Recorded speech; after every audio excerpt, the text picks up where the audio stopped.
हरि अनंत हरि कथा अनंता, कहीं सुनहि बहुविधि सब संता। अनंत श्री हरि के अनंत भक्तों को नियति की ओर से अनंत चतुर्दशी की बहुत शुभकामनाएं। भाद्रपद मास की शुक्ल पक्ष की चतुर्दशी तिथि को समर्पित किया गया है श्री हरि के अनंत स्वरूप को, और इसे मनाया जाता है अनंत चतुर्दशी के रूप में। पौराणिक मान्यताओं के अनुसार सृष्टि के आरंभ में 14 लोकों की रचना हुई, जिसमें से 7 लोक पृथ्वी के नीचे थे तथा पृथ्वी समेत 7 लोक उनके ऊपर थे।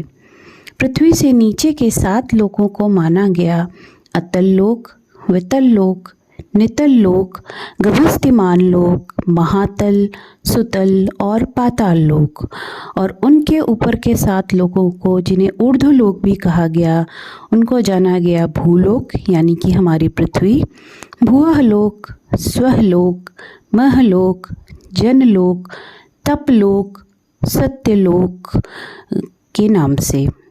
भूलोक, भुवः लोक, स्वलोक को कृतक लोक भी कहा जाता है, और जनलोक, तपलोक, सत्यलोक को अकृतक लोक के नाम से भी जाना जाता है।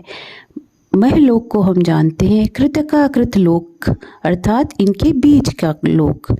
इन 14 लोकों के लालन पालन और रक्षा के लिए भगवान श्री हरि ने 14 रूपों को धारण किया, और जब वो अपने इन 14 रूपों में एक साथ प्रकट हुए तो वे अनंत प्रतीत होने लगे, और उनके उसी विराट स्वरूप को संतों और मुनियों ने अनंत रूप में पूजा। विष्णु पुराण में इन सभी लोगों के बारे में विस्तार से बताया गया है, जिसकी बात हम भविष्य में फिर कभी करेंगे। इस दिन बांधे जाने वाले कच्चे सूत या रेशम के धागे अनंत की 14 गांठों को 14 लोकों का प्रतीक माना गया है। 14 गांठों वाले अनंत को अपनी बाजू पर धारण करने का तात्पर्य श्री हरि के 14 रूपों की कृपा और आशीर्वाद को समग्र रूप से अपने शरीर, अपनी आत्मा पर धारण करना है। कहा जाता है कि इस व्रत की महिमा का व्याख्यान सबसे पहले भगवान श्री कृष्ण ने पांडवों को बताया था। कौरवों के साथ हुए जुए में सब कुछ हारने के बाद युधिष्ठिर बहुत व्यथित थे। तब भगवान श्री कृष्ण ने उन्हें अपने ही एक रूप अनंत को समर्पित अनंत चतुर्दशी का व्रत करने को कहा। पांडवों ने इस व्रत को किया और इसको करके अपने खोए हुए राजपाट को वापस प्राप्त किया। अनंत चतुर्दशी की एक दूसरी कथा कौंडिन्य ऋषि और उनके पत्नी सुशीला के बारे में भी कही जाती है। ऐसा कहा जाता है कि ऋषिवर ने क्रोधित होकर अनंत को आग में जला दिया था, जिससे भगवान श्री हरि उनसे रुष्ट हो गए और उन्होंने उनकी सारी संपत्ति नष्ट कर दी। इसके बाद उन्हें असीम सांसारिक दुखों की भी प्राप्ति हुई। जब उनकी पत्नी ने उन्हें उनकी गलती का एहसास कराया तो ऋषि अनंत की खोज में वन वन भटकने लगे। चलते चलते जब एक दिन वे भूख प्यास से बेहोश होकर गिर पड़े, तब भगवान अनंत को उन पर दया आ गई।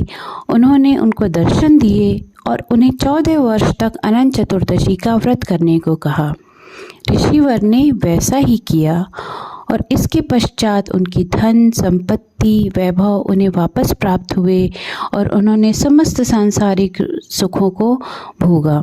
विष्णु पुराण के अनुसार समस्त पातालों के नीचे विष्णु भगवान का एक शेष नामक तमोमय विग्रह है, जिसका बखान सिद्धगणों ने अनंत कहकर किया है। श्री हरि का यह रूप अत्यंत निर्मल है और स्वास्तिक आदि चिन्हों से विभूषित है। विष्णु पुराण के 5वें अध्याय में श्री हरि के इस रूप और उनकी महिमा का विस्तार से वर्णन किया गया है। इसके दिन को भगवान श्री गणेश को समर्पित करके गणेश चतुर्दशी के रूप में भी मनाया जाता है।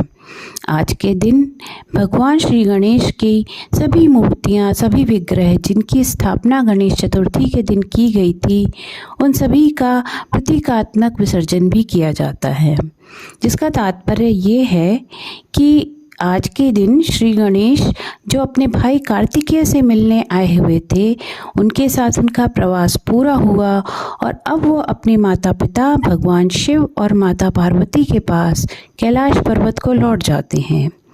अनंत को बांधते समय श्री हरि अनंत रूप की प्रार्थना करते हुए ऐसा कहा जाता है, अनंत सागर महासमुद्रे मगरान संयुक्त वासुदेव अनंत रूपे विनियोजयस्व अनंत सूत्राय नमो नमस्ते ओम अनंताय नमः।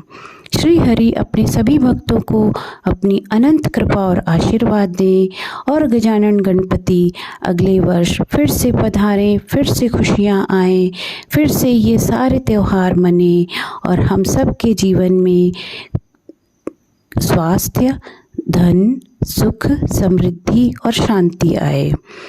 अगर आपको मेरे ये चैनल का कंटेंट अच्छा लगा हो तो प्लीज़ मुझे लाइक, शेयर और सब्सक्राइब करें। गणपति बप्पा मोरया, अगले परस्तु जल्दी आ एंड लेट्स गो। हरि शरणम विद नियति।